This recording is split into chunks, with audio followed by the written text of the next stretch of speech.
സർക്കാർ ഇത് ഡിലേ ചെയ്യാനായിട്ട് കാരണം എന്താണ് നമുക്ക് കറക്റ്റായിട്ട് അറിയില്ല. പക്ഷേ നമ്മുടെ സിസ്റ്റത്തിൽ AI-യുടെ എല്ലാ ഫീച്ചേഴ്സും ഉണ്ടായിരുന്നു. ഗവൺമെൻറ്റിനെ സംബന്ധിച്ച് ഗവൺമെൻറ്റിന് 10 പൈസ ചിലവില്ല. നമ്മളാണ് എല്ലാ ചിലവും വഹിക്കുന്നത്. അടിക്കുന്ന ചാലാൻ്റെ കിട്ടുന്ന പൈസയുടെ ഒരു സെക്കൻഡ് പെർസെൻറ്റേജാണ് ഞങ്ങൾ ചോദിച്ചിരുന്നത്. അപ്പോൾ ഗവൺമെൻറ്റിനെ സംബന്ധിച്ച് നഷ്ടപ്പെടാനോ ഒന്നുമില്ല. ഞങ്ങളെ സംബന്ധിച്ച് ഞങ്ങൾക്കൊരു ഇൻകാവും ചെയ്യും. നമ്മൾ KSRTCക്ക് മാത്രമല്ല, GSTക്ക് മാത്രമല്ല, പഞ്ചായത്തിന് മാത്രമല്ല, അതുപോലെ തന്നെ നമ്മുടെ എക്സൈസിന് മാത്രമല്ല, അതുപോലെ തന്നെ പോലീസിന് മാത്രമല്ല, എല്ലാവർക്കും ഇതിൽ അഡീഷണൽ ഇൻവെസ്റ്റ്മെൻ്റ് ഇല്ലാണ്ട്, ഗവൺമെൻറ്റിന് ഒരു ഇൻവെസ്റ്റ്മെൻ്റ് ഇല്ലാണ്ട് ഇത് യൂട്ടിലൈസ് ചെയ്യാം. ഡെപ്യൂട്ടി ട്രാൻസ്പോർട്ട് കമ്മീഷണർ ആൾ പറഞ്ഞു എന്ന് വെച്ച് കഴിഞ്ഞാൽ കോൺഫിഡൻഷ്യൽ ആയിട്ടുള്ള കുറേ രേഖകൾ നമ്മൾ ഇതിൽ നിന്ന് ലീക്കായി പോകും. അതുകൊണ്ടാണ് ഇവർക്ക് അത് കൊടുക്കാതിരിക്കാറുള്ളത്. പഴയ സർക്കാർ മാറി പുതിയ സർക്കാർ വന്നു. മിഷനറിയിൽ പല ആൾക്കാരും ഉദ്യോഗസ്ഥരൊക്കെ പഴയത് ഉണ്ടെന്നുണ്ടെങ്കിലും നമ്മൾ ഇനി അവരുടെ അപ്രോച്ച് എങ്ങനെയാണെന്നുള്ളത് നമുക്ക് പറയാൻ പറ്റില്ല. അപ്പോൾ one more we will try. കാരണം നമസ്കാരം. AI ക്യാമറയേക്കാൾ ഒരുപാട് ഫീച്ചേഴ്സുള്ള സർവൈലൻസ് ക്യാമറ സിസ്റ്റത്തിൻ്റെ ഒരു പ്രൊപ്പോസൽ സർക്കാരിന് മുന്നിൽ ഒരു കമ്പനി വെച്ചിരുന്നു. അദ്രസ സിസ്റ്റംസ് പ്രൈവറ്റ് ലിമിറ്റഡ് എന്നാണ് ആ കമ്പനിയുടെ പേര്. പക്ഷേ അത് സർക്കാർ സ്വീകരിച്ചില്ല. പകരമാണ് ഇപ്പോൾ വെച്ചിരിക്കുന്ന AI ക്യാമറ ഉപയോഗിക്കുന്നത്. എന്തൊക്കെയായിരുന്നു അതിൻ്റെ ഫീച്ചേഴ്സ്? അതെന്തുകൊണ്ടാണ് സർക്കാർ ഇവർക്ക് അതിനുള്ള ഒരു അനുമതി നൽകാതിരുന്നത്? നമുക്ക് ചോദിക്കാം. കമ്പനി ഷെയർ ഹോൾഡേഴ്സും ഡയറക്ടേഴ്സും ഒക്കെ നമ്മുടെ കൂടെയുണ്ട്. എന്തായിരുന്നു ആ ഒരു സിസ്റ്റം? എന്തുകൊണ്ടാണ് സർക്കാർ ഇത് ഡിനേ ചെയ്തത്? സർക്കാർ ഇത് ഡിലേ ചെയ്യാനായിട്ട് കാരണം എന്താണ് നമുക്ക് കറക്റ്റായിട്ട് അറിയില്ല. പക്ഷേ നമ്മുടെ സിസ്റ്റത്തിൽ AI-യുടെ എല്ലാ ഫീച്ചേഴ്സും ഉണ്ടായിരുന്നു. അതിൽ പോലീസിനും എക്സൈസിനും അതുപോലെ തന്നെ പഞ്ചായത്തിനും GSTക്കും ഒക്കെ ഇപ്പോൾ KSRTCയുടെ ഒരു പഞ്ചിങ്ങിൻ്റെ ഒരു സോഫ്റ്റ്വെയർ ഉണ്ട്. അത് അവർക്കൊക്കെ യൂട്ടിലൈസ് ചെയ്യാൻ ഫ്രീ ആയിട്ട് അസസ് ചെയ്യാൻ പറ്റുന്ന ഒരു സോഫ്റ്റ്വെയർ ആയിരുന്നു ഞങ്ങൾ ഡെവലപ്പ് ചെയ്തത്. ഞങ്ങൾക്ക് already motor vehicle department POC തന്ന് ഞങ്ങൾ ചെയ്തു. അത് ചെയ്തതിന് ശേഷം ഈ കംപ്ലീറ്റ് കാര്യങ്ങൾ മോട്ടോർ വെഹിക്കിൾ ഡിപ്പാർട്ട്മെൻറ്റിന് അത് മനസ്സിലായി. പ്രൂഫ് ഓഫ് കൺസെപ്റ്റ് ജെനുവിനായിട്ട് ഈ കൺസെപ്റ്റ് റോട്ടിൽ കംപ്ലീറ്റ് കാര്യങ്ങൾ എല്ലാ ഫെസിലിറ്റിയോടും കൂടി ഫിറ്റ് ചെയ്തിട്ട് കാണിച്ചു കൊടുക്കുക. എക്സാമ്പിൾ പറഞ്ഞു കഴിഞ്ഞാൽ നമ്മുടെ കെൽട്രോണിന് ഇപ്പോൾ നമുക്കൊരു ഓൾട്ടോന് ഹെൽമെറ്റ് ഇല്ല എന്ന് പറഞ്ഞ ഒരു ചലാൻ ജനറേഷൻ വന്നുല്ലോ. അത് കെൽട്രോൺ POC ചെയ്യാത്ത കാരണമാണ് അതുണ്ടായത്. അത് ലേൺ ചെയ്തിട്ടില്ല. ആ സോഫ്റ്റ്വെയർ അവർ ലേൺ ചെയ്തിട്ടില്ല. ലേൺ ചെയ്യുന്നതിനേക്കാൾ മുമ്പ് ഇറക്കി അത് ഇംപ്ലിമെൻറ്റ് ചെയ്തു. അങ്ങനെ വരുമ്പോഴാണ് അങ്ങനത്തെ ഒരു ഇത് വരാണ്ടിരിക്കാൻ വേണ്ടിയിട്ട് A to Z എല്ലാ കാര്യങ്ങളും POC ചെയ്ത് കഴിഞ്ഞ് കൺവിൻസ് ചെയ്ത് കൊടുത്തു. അതിനുശേഷമാണ് നമ്മൾ ഇത് ഡെവലപ്പ് ചെയ്തിട്ടുള്ളത്. അപ്പോൾ അതിൽ പോലീസിനാന്ന് വെച്ചെങ്കിൽ ഇപ്പോൾ ഒരു വ്യക്തിയുടെ ഒരു വണ്ടി ഇടിച്ചു. ആ ഇടിച്ച വണ്ടി നിർത്താണ്ട് പോയി ആ സമയത്ത് ആ വ്യക്തി മാക്സിമം ആ വണ്ടീനെ പിന്തുടരാനായിട്ട് പോവുമെങ്കിലും കിട്ടിയില്ല. ഈ ഒരു സിറ്റുവേഷനിൽ ആ വണ്ടി നമ്പർ അറിയാമെന്നുണ്ടെങ്കിൽ ആ ഇടി കൊണ്ട വ്യക്തി ഒരു പോലീസിൽ ഇത് ആവശ്യപ്പെടുകയാണെങ്കിൽ 100 വിളിച്ചിട്ടോ അല്ലെങ്കിൽ പോലീസ് ഡിപ്പാർട്ട്മെൻറ്റിൽ തൊട്ട സ്റ്റേഷനിൽ വിളിച്ചിട്ടോ ആവശ്യപ്പെടുകയാണെങ്കിൽ ഞങ്ങളുടെ ഈ സോഫ്റ്റ്വെയർ ഉണ്ടെങ്കിൽ ആ സോഫ്റ്റ്വെയറിൽ ഈ പോലീസിന് എൻ്റർ ചെയ്തിട്ട് ഒരു കീ നമ്പർ ഉണ്ട്. ആ കീ നമ്പറിൽ എൻ്റർ ചെയ്ത് കഴിഞ്ഞാൽ ആ ഇടിച്ച വണ്ടിയിൽ 30 ദിവസം തുടങ്ങിയ ഹിസ്റ്ററി കിട്ടും. ഇപ്പോഴത്തെ ഹിസ്റ്ററി കിട്ടും. ലാസ്റ്റ് കവർ ചെയ്ത ക്യാമറ കിട്ടും. നെക്സ്റ്റ് കവർ ചെയ്യാൻ പോണ ഡയറക്ഷൻ ഏതാണെന്ന് കിട്ടും. അടുത്ത പോലീസ് സ്റ്റേഷൻ ഏതാണെന്ന് കിട്ടും. അടുത്ത പോലീസ് സ്റ്റേഷൻ്റെ ആൾക്ക് ഈ പോലീസുകാർക്ക് വിളിച്ച് പറഞ്ഞാൽ അവനെ തടഞ്ഞു നിർത്തി അതിനെ പിടിക്കാൻ പറ്റും. ഇതുപോലത്തെ ഒരു ഇത്. പിന്നെ ഒരു പോലീസായിട്ട് ഒരു DYSP ആയിട്ട് ഡിസ്കസ് ചെയ്തപ്പോൾ അവർ പറഞ്ഞെന്താണെങ്കിൽ ഒരേ സമയം തന്നെ 2 സ്ഥലത്ത് ഒരു വണ്ടി ഉപയോഗിക്കുക. അതുപോലെ തന്നെ ഒരേ സമയം തന്നെ വേറെ ആളുടെ വണ്ടി നമ്പറിൽ വേറെ ആൾ നമ്പർ പ്ലേറ്റ് ഉണ്ടാക്കിയിട്ട് ഒരു ക്രൈമിന് വേണ്ടി ഇറങ്ങുക. അങ്ങനൊരു സാഹചര്യം ഉണ്ടെന്നെങ്കിൽ നമ്മുടെ കേരളത്തിൽ 2 ഭാഗത്ത് 2 സ്ഥലത്ത് ഒരേ സമയം ഒരേ നമ്പർ പ്ലേറ്റ് നമ്മൾ പ്രതീക്ഷിക്കാൻ പറ്റാത്തൊരു ടൈമിനുള്ളിൽ കാണപ്പെടുകയാണെങ്കിൽ ഓട്ടോമാറ്റിക് പോലീസിന് അലർട്ട് പോകും. അങ്ങനെ അലർട്ട് പോകുന്ന സമയത്ത് അവർക്ക് ഏതാണ് ഫേക്ക് വണ്ടി പരിവാഹനിൽ കയറിയിട്ട് ഏതാണ് ഫേക്ക് വണ്ടി എന്ന് കണ്ടുപിടിച്ചിട്ട് അവർക്ക് അപ്പം തന്നെ അതിന് ആക്ഷൻ എടുത്തിട്ട് ക്രൈം ചെയ്യുന്നതിനേക്കാളും മുമ്പ് ആ വണ്ടീനെ കണ്ടുപിടിച്ച് അതിനെ ക്യാപ്ചർ ചെയ്യാൻ പറ്റും, പിടിച്ചെടുക്കാൻ പറ്റും. അതായത് കേരളം മുഴുവനും നമ്മളിത് ഇംപ്ലിമെൻറ്റ് ചെയ്യുമ്പോൾ എല്ലാ വാഹനങ്ങളും ഇത് സ്കാൻ ചെയ്യും. അത് നമ്മുടെ സിസ്റ്റത്തിൽ സ്റ്റോർ ആകും. അങ്ങനെയാണ് നമ്മളിങ്ങനെ 2 നമ്പർ ഉണ്ടെങ്കിൽ അറിയാൻ കഴിയുക. അങ്ങനെ അറിയണ സമയത്ത് ചുരുക്കം പറഞ്ഞാൽ നമ്മുടെ കേരളത്തിലേക്ക് വരുന്ന ഒരു ക്രൈം നടത്താൻ ഒരു ഔട്ട് ഓഫ് സ്റ്റേറ്റിൽ ഒരാൾ വരില്ല. അങ്ങനത്തെ ഒരു സിറ്റുവേഷൻ ആവും. ഇപ്പോൾ പഞ്ചായത്തിലാണെങ്കിൽ ഏറ്റവും കൂടുതൽ വേസ്റ്റ് ഡംപിങ്ങിൻ്റെ പ്രോബ്ലം ആണല്ലോ ഇപ്പോൾ പഞ്ചായത്തുകൾ നടക്കണേ. ഇപ്പോൾ പഞ്ചായത്തുകാർ ഇപ്പോൾ പറയുകയാണെങ്കിൽ നമ്മുടെ സിസ്റ്റം ഉണ്ടെന്ന് വെച്ചെങ്കിൽ അവർ അഡീഷണൽ ഒരു പൈസ ഇൻവെസ്റ്റ് ചെയ്യാണ്ട് ഞങ്ങളോട് പറഞ്ഞ് ഞങ്ങൾ ക്യാമറ വെച്ച് തരും. ഞങ്ങൾ ക്യാമറ വെച്ച് തരുന്ന സമയത്ത് ഈ അടിക്കുന്ന ചലാൻ്റെ പഞ്ചായത്തിന് റിലീസ് ചെയ്യാൻ പറ്റാവുന്ന ഒരു എമൗണ്ട് മാത്രമേ ഞങ്ങൾക്ക് തരുള്ളൂ. അപ്പോൾ പഞ്ചായത്തിന് ഇൻവെസ്റ്റ്മെൻ്റ് ഇല്ല. അതുപോലെ തന്നെ ഇപ്പോൾ എക്സൈസിനൊക്കെ ആണെങ്കിൽ ഞങ്ങൾ എക്സൈസുകാരായിട്ട് POC സമയത്ത് എക്സൈസുകാരായിട്ട് ഞങ്ങൾ അതുപോലെ പോലീസായിട്ടും പഞ്ചായത്തായിട്ടും ഡിസ്കസ് ചെയ്ത് എക്സൈസായിട്ട് സംസാരിച്ചപ്പോൾ അവർ പറഞ്ഞ എന്താണെന്ന് വെച്ചെങ്കിൽ നമുക്ക് ഒരു വണ്ടിയുടെ ഇത്രാം വണ്ടി നമ്പറിൽ ഇത്ര കിലോ അല്ലെങ്കിൽ ഇത്ര ഗ്രാം അല്ലെങ്കിൽ ഇത്ര ലിറ്റർ ഇന്ന സാധനം വരുന്നുണ്ട് അവർക്ക് ഇൻഫോർമേഷൻ കിട്ടും. പക്ഷേ ഈ ഇൻഫോർമേഷനിൽ 35-40 ഓഫീസേഴ്സിനെ പല സ്ഥലത്ത് ഇറക്കിയിട്ട് വേണം അവരെ പിടിച്ചെടുക്കാനായിട്ട്, ആ വണ്ടീനെ പിടിക്കാനായിട്ട്. പക്ഷേ അത്രയും മാൻ പവറും യൂസ് ചെയ്തിട്ട് വേണം പിടിക്കാനായിട്ട്. അപ്പോൾ അതിലെന്ത് ചെയ്യാൻ പറ്റും? നമ്മുടെ ഈ സോഫ്റ്റ്വെയറിൽ അവർക്ക് ഈ നമ്പർ അടിച്ച് കഴിഞ്ഞാൽ ഓൾറെഡി ഇതുപോലെ 30 ദിവസം മുമ്പ് തുടങ്ങിയുള്ള ഹിസ്റ്ററി കിട്ടും. അപ്പോൾ ഇപ്പോൾ ലൈവായിട്ട് പോകുന്ന ഹിസ്റ്ററി കിട്ടും. ഇനി കേരളത്തിൽ എൻ്റർ ചെയ്തിട്ടില്ല എന്ന് വിചാരിക്കുക. ഈ നമ്മുടെ സിസ്റ്റത്തിൽ ഈ നമ്പർ അടിച്ച് എൻ്റർ ചെയ്ത് വെച്ച് കഴിഞ്ഞാൽ എപ്പോഴാണ് കേരളത്തിൽ ഈ വണ്ടി എൻ്റർ ചെയ്യണേ ആ സമയത്ത് ഇവർക്ക് അലർട്ട് പോകും. അലർട്ട് പോയി കഴിഞ്ഞിട്ട് ആ അലർട്ടുള്ള സമയത്ത് എവിടെയാണ് എൻ്റർ ചെയ്തതെന്ന് അവർക്ക് അറിയാൻ പറ്റും. അപ്പോൾ ഇത് നിലവിൽ സർക്കാരിൽ നിങ്ങൾ ഇത് സബ്മിറ്റ് ചെയ്തു. അതെന്തായിരുന്നു സബ്മിറ്റ് ചെയ്ത് ഇതിൻ്റെ ഈ പ്രോജക്റ്റ് ഇതിൻ്റെ ഞങ്ങളുടെ അൾട്ടിമേറ്റ് ആയിട്ടുള്ള ഞങ്ങളുടെ എയിം എന്താണെന്ന് വെച്ചാൽ ഈ കമ്പനി തുടങ്ങിയത് വയസ്സായ ആൾക്കാരെ സംരക്ഷിക്കുക എന്നുള്ളതാണ് എൻ്റെ അൾട്ടിമേറ്റ് മോട്ടോ ആയിട്ട് നമ്മൾ എടുത്തിട്ടുള്ളത്. അതിനെങ്ങനെ ഇൻകം ജനറേറ്റ് ചെയ്യാം എന്നുള്ളത് വന്നപ്പോഴാണ് ഇങ്ങനൊരു പ്രപ്പോസൽ നമ്മൾ ഉണ്ടാക്കിയതും അതിനനുസരിച്ചുള്ള പ്രോജക്റ്റ് ഗവൺമെൻറ് ലെവലിൽ അതിൻ്റെ ഉന്നതാധികാര സമിതിയിൽ നമ്മൾ സബ്മിറ്റ് ചെയ്യുകയും ചെയ്തു. സ്റ്റാർട്ടപ്പ് മിഷനിൽ നമ്മൾ അതിൻ്റെ രജിസ്ട്രേഷൻ എടുത്തു. അതിനുശേഷം ഓരോ ഘട്ടങ്ങളിലും അതിൻ്റെ കമ്മീഷണർമാർ, ട്രാൻസ്പോർട്ട് കമ്മീഷണറായിട്ടും അതിൻ്റെ ഗവൺമെൻറ് ഫ്രെയിം ഇതിൽ മിഷനറിയിൽ ആരൊക്കെ നമുക്ക് ബന്ധപ്പെടാൻ പറ്റുന്നു അതിൻ്റെ സ്റ്റേജ് ബൈ സ്റ്റേജ് ആയിട്ട് പോകാൻ പറ്റുള്ളൂ. നമുക്ക് ഡയറക്റ്റ്ലി വി കനോട്ട് ആക്സസ്. അപ്പോൾ അതിൻ്റെ ആ ലെവലിൽ നമ്മൾ പോയി ഒരു പരിധി ട്രാൻസ്പോർട്ട് കമ്മീഷണർ വരെ എത്തിക്കഴിഞ്ഞപ്പോൾ ആ സാധനം അവിടെ ഒരു നിലഞ്ഞ പിന്നെ ഇലക്ഷൻ വരുന്നു, അങ്ങനത്തെ ഉള്ള കുറേ ഇഷ്യൂസൊക്കെ പറഞ്ഞ് അതങ്ങോട്ട് പോസ്റ്റ്പോൺ ചെയ്യുകയാണ് ചെയ്തത്, അല്ലെങ്കിൽ മാറ്റിവെച്ചു എന്ന് വേണേൽ പറയാം. നമ്മൾ പ്രൊപ്പോസൽ കൊടുക്കുമ്പോൾ ഇതെങ്ങനെയായിരുന്നു? ഗവൺമെൻറ്റിന് എങ്ങനെ ലാഭം ഉണ്ടാകുമായിരുന്നു? ഗവൺമെൻറ്റിനെ സംബന്ധിച്ച് ഗവൺമെൻറ്റിന് 10 പൈസ ചിലവില്ല. നമ്മളാണ് എല്ലാ ചിലവും വഹിക്കുന്നത്. അടിക്കുന്ന ചാലാൻ്റെ കിട്ടുന്ന പൈസയുടെ ഒരു സെക്കൻഡ് പെർസെൻറ്റേജാണ് ഞങ്ങൾ ചോദിച്ചിരുന്നത്. അപ്പോൾ ഗവൺമെൻറ്റിനെ സംബന്ധിച്ച് നഷ്ടപ്പെടാനോ ഒന്നുമില്ല. ഞങ്ങളെ സംബന്ധിച്ച് ഞങ്ങൾക്കൊരു ഇൻകാവും ചെയ്യും, ഞങ്ങളുടെ ഉദ്ദേശം നടക്കും ചെയ്യും. അങ്ങനെയാണ് ഞങ്ങൾ ഇത് പ്രപ്പോസ് ചെയ്തത്. അപ്പോൾ ഇൻവെസ്റ്റ്മെൻ്റ് ഒക്കെ എങ്ങനെയായിരിക്കും? ഞങ്ങൾ ഇൻവെസ്റ്റ് ചെയ്യുന്നതെന്ന് വെച്ച് കഴിഞ്ഞാൽ ഇതിൽ ഇൻവെസ്റ്റ് ചെയ്യുന്ന ആളുകൾക്ക് 4 ബാങ്കുകൾ സപ്പോർട്ട് ചെയ്യാമെന്ന് പറഞ്ഞു. അപ്പോൾ ഈ ഇൻവെസ്റ്റ് ചെയ്യാൻ വരുന്ന ആളുകൾക്ക് സപ്പോർട്ട് ചെയ്യാൻ വേണ്ടി ബാങ്കിൽ സഹായിക്കാമെന്ന് പറഞ്ഞു. അങ്ങനെയാണ് ഞങ്ങൾ ഇൻവെസ്റ്റ് ചെയ്യുന്നത്. ഇതുവരെ ചെയ്തത് മുഴുവൻ ഞങ്ങളിലുണ്ടായിരുന്ന ഫണ്ടാണ് ഞങ്ങൾ ഉപയോഗിച്ചത്. ഇതുവരെ അത്രയ്ക്കത്തോളമായി. ഇപ്പോൾ ഇങ്ങനെ നിൽക്കുന്നു. സ്റ്റാർട്ട് മിഷൻ ഞങ്ങൾ രജിസ്റ്റർ ചെയ്തു, അങ്ങനെ എല്ലാ കാര്യങ്ങളും കഴിഞ്ഞു. പക്ഷേ ഇപ്പോൾ ഒന്നും ഒരിക്കലെത്തിയിട്ടില്ല. നിലവിലിപ്പം ഇപ്പോഴത്തെ പുതിയ സർക്കാർ വന്നു. അപ്പോൾ ആ സർക്കാരിൻ്റെ മുമ്പിലേക്ക് ഈ ഒരു പ്രോജക്റ്റ് നിങ്ങൾ വെച്ചിട്ടുണ്ടോ? ഇപ്പോൾ വെച്ചിട്ടില്ല, കാരണം ജസ്റ്റ് സ്റ്റാർട്ട് ചെയ്തിട്ടുള്ളൂ. മിനിസ്റ്റർ ഇപ്പോൾ തന്നെ ഫോം ചെയ്തിട്ടുള്ളൂ.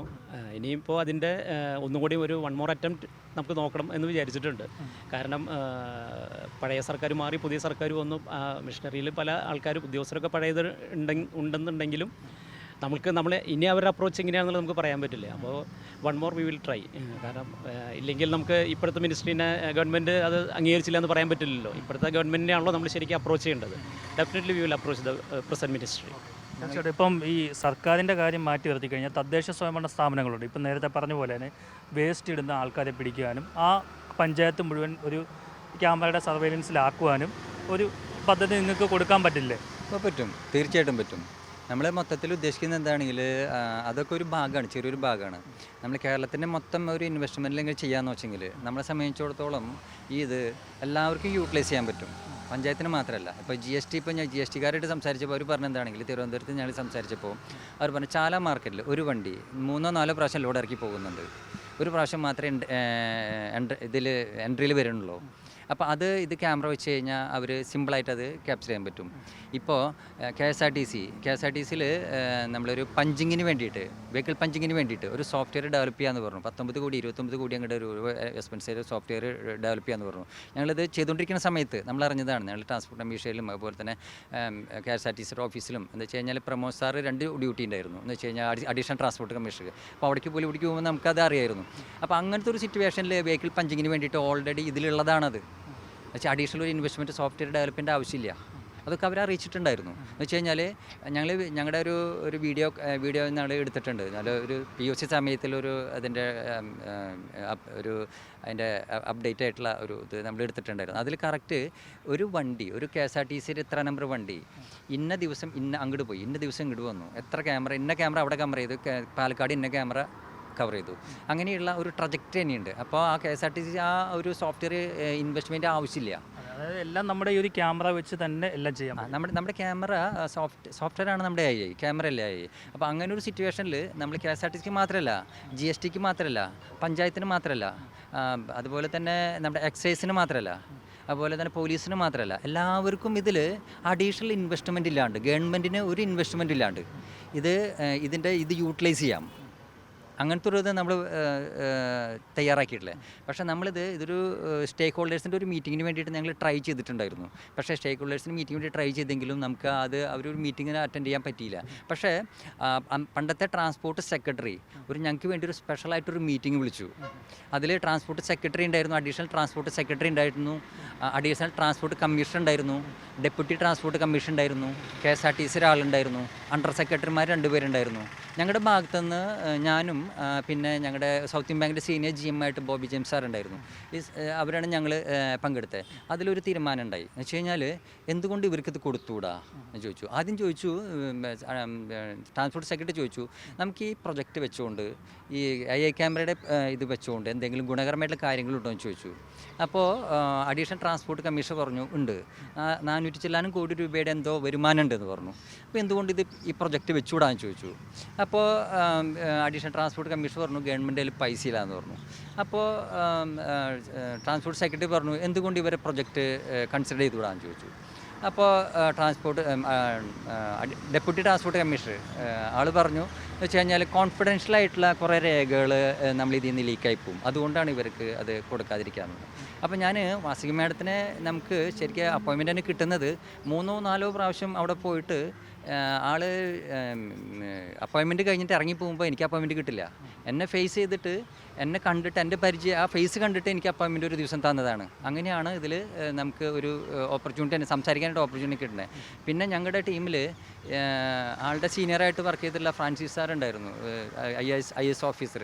ഞങ്ങളുടെ ടീമിലുള്ള PM ഫ്രാൻസിസ് സാർ IAS ഓഫീസറാണ്. അതുപോലെ തന്നെ customs assistant commissioner Francis Kodakandath, South Indian ബാങ്കിൽ senior GM Bobby James sir, പിന്നെ കനറ ബാങ്കിലെ AGM ആയിട്ട് റിട്ടയർഡായുള്ള സണ്ണി സാറ്, അതുപോലെ തന്നെ ഇന്ത്യൻ ഓവർസീസ് ബാങ്കിൻ്റെ AGM ആയിട്ട് റിട്ടയർഡായിട്ടുള്ള സൗത്ത് ഇന്ത്യൻ ബാങ്കിൻ്റെ ആൾക്കാർ, എയർഫോഴ്സിലെ ആൾക്കാർ, അതുപോലെ തന്നെ ടീച്ചിങ് പ്രൊഫഷണൽ റിട്ടയർഡ് ആയിട്ടുള്ള ആൾക്കാർ, അങ്ങനെയുള്ള ആൾക്കാരൊക്കെ ഉണ്ട്. അപ്പോൾ നിങ്ങൾ എല്ലാവരും നല്ല ഉയർന്ന തസ്തികയിലിരുന്ന് വിരമിച്ച ആൾക്കാരാണ് ഈ കമ്പനിയുടെ ഡയറക്ടേഴ്സും എല്ലാം. അതെ അത് സ്റ്റാർട്ടപ്പ് മിനിസ്റ്റർ CEO പ്രത്യേകം പറഞ്ഞു എന്ന് വെച്ചാൽ എക്സ്പീരിയൻസ് ആയിട്ടുള്ള ഒരു സ്റ്റാർട്ടപ്പിന് ഇത് ഇന്ത്യയിലെ ആദ്യത്തെ ഒരു സ്റ്റാർട്ടപ്പാണെന്ന് എനിക്ക് തോന്നുന്നു. റിട്ടയർഡ് ആയിട്ടുള്ള ആൾക്കാർ ആദ്യത്തെ സ്റ്റാർട്ടപ്പ് കമ്പനിയാണ്. ഇതിനു വേണ്ടി മാത്രമാണ്, ഉപേക്ഷിക്കപ്പെടുന്ന വയസ്സായിട്ടുള്ള ആൾക്കാരെ സംരക്ഷിക്കാൻ വേണ്ടി മാത്രമാണ്, എന്ന് വെച്ച് കഴിഞ്ഞാൽ നിർധനരായിട്ടുള്ള ആൾക്കാരെ സംസാരിക്കാൻ വേണ്ടി മാത്രമാണ് നമ്മൾ ഈ ഒരു കമ്പനി തന്നെ ഉണ്ടാക്കിയിട്ടുള്ളത്. അപ്പോൾ ആ ഒരു സിറ്റുവേഷനിൽ ഇങ്ങനത്തെ ഒരു പ്രൊജക്റ്റ് നമ്മൾ ഗവൺമെൻറ് സബ്മിറ്റ് ചെയ്യുകയുണ്ടായി.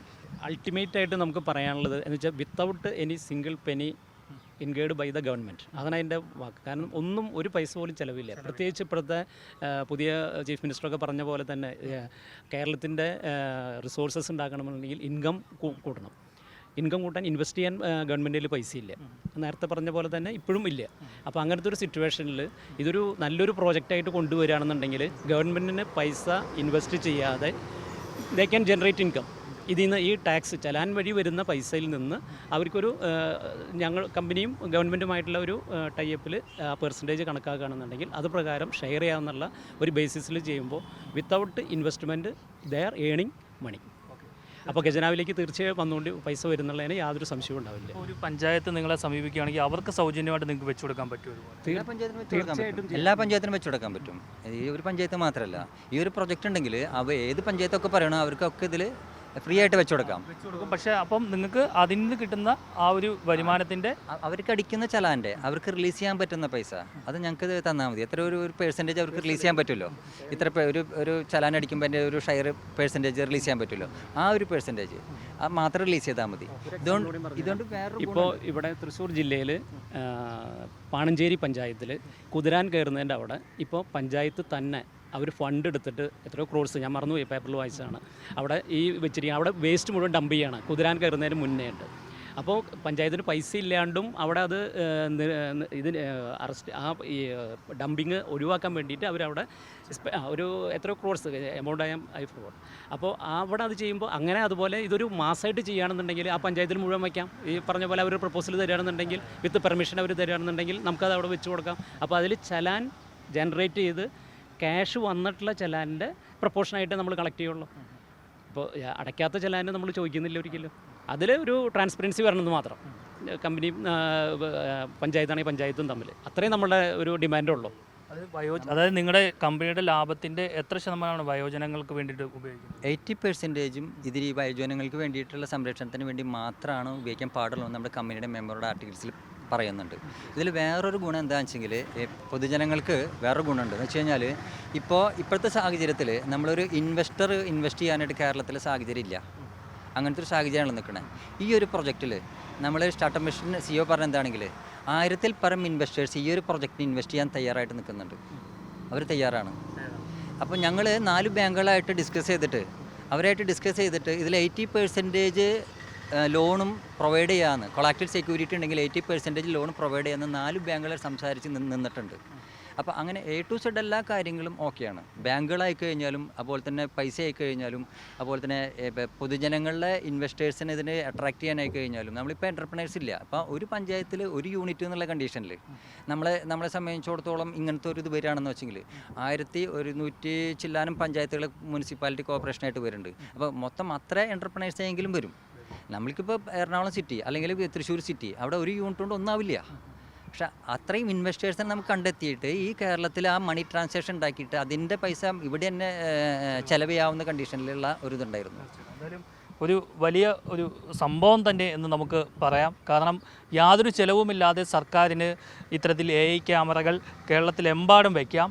അതിൽ നിന്നും അടിക്കുന്ന ചെല്ലാൻ്റെ ഒരു നിശ്ചിത ശതമാനം ഇവർക്ക് കൊടുത്താൽ മാത്രം മതി. അങ്ങനെയാണ് ഈ ഒരു കമ്പനി ഈ ഒരു ഓഫർ വെച്ചിരിക്കുന്നത്. അതെന്തായാലും ഈ പുതിയ സർക്കാർ ഏറ്റെടുത്ത് കഴിഞ്ഞാൽ അത് വലിയ ചരിത്ര സംഭവമാവും. കാരണം ചിലവുകളൊന്നുമില്ല, ലാഭം മാത്രമേ ഉള്ളൂ.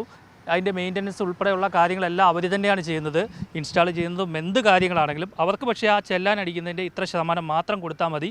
അതുകൊണ്ട് ഈ സർക്കാർ ഇത്തരത്തിലുള്ള ഈ കമ്പനിയുടെ ഒരു പ്രോജക്റ്റ് ഉറപ്പായും കേരളത്തിൽ നടപ്പിലാക്കാൻ ശ്രമിക്കണം.